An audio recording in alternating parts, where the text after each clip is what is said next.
The institute has been studying the black middle class for nearly 20 years, and it seems this is a group that remains largely misunderstood. One thing that the study highlighted quite nicely is how the makeup of the middle class in itself has evolved over the past 30 years. And that in itself is seeing not only black middle class emerging, but first and second wave middle class making up that space and really starting to shape of what it means to be middle class in South Africa.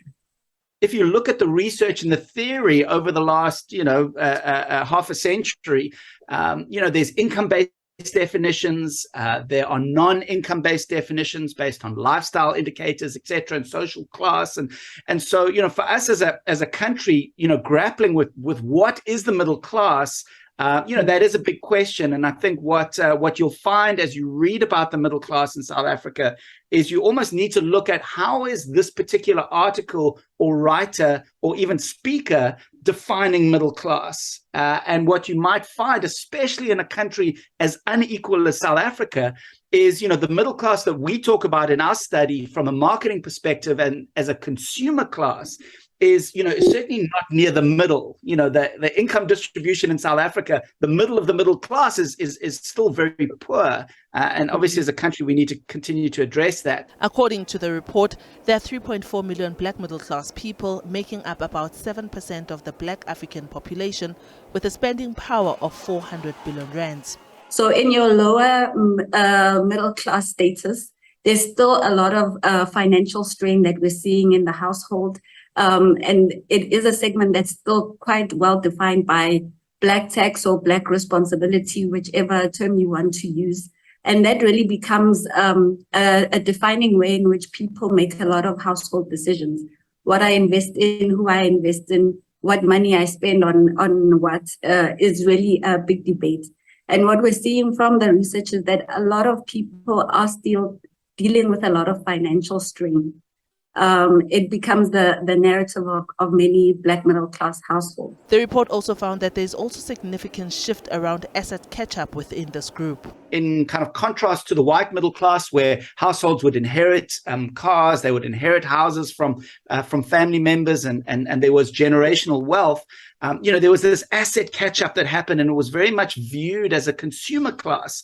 That shift has been quite dramatic. The narrative around wanting to build generational wealth, very much there. Although the black middle class showed incredible resilience during COVID, but the recent economic turmoil will impact this group the most, eating into their disposable income. Every time the interest rates are going up, it's a real impact to the middle class. With, I think, a minimum of around 60% of our disposable income going towards servicing our debt obligations. So it's really critical just in terms of trying to balance those two things out. What COVID has done, and to the point you've just raised, is that it's woken people up to that reality.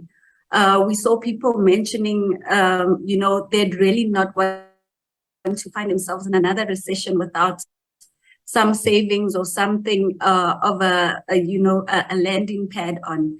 And it's really waking us up to how we spend and what we spend on. So even if we are using credit cards now, it's going to be much more around investing and seeing how money can work for you as compared to splurging and enjoying on luxuries, which might not give a return to the household in the long run. The world of middle class discussion is quite ambiguous, but in South Africa, I think it's also important to understand that the notion that, once households start moving into the middle class, they start acting the same and living the same. There's elements of that that's true. So if you walk in Pick n Pay, black middle class basket, white middle class basket might look very similar. So, there's certain aspects where one can say, well, there is, possibly elements of convergence.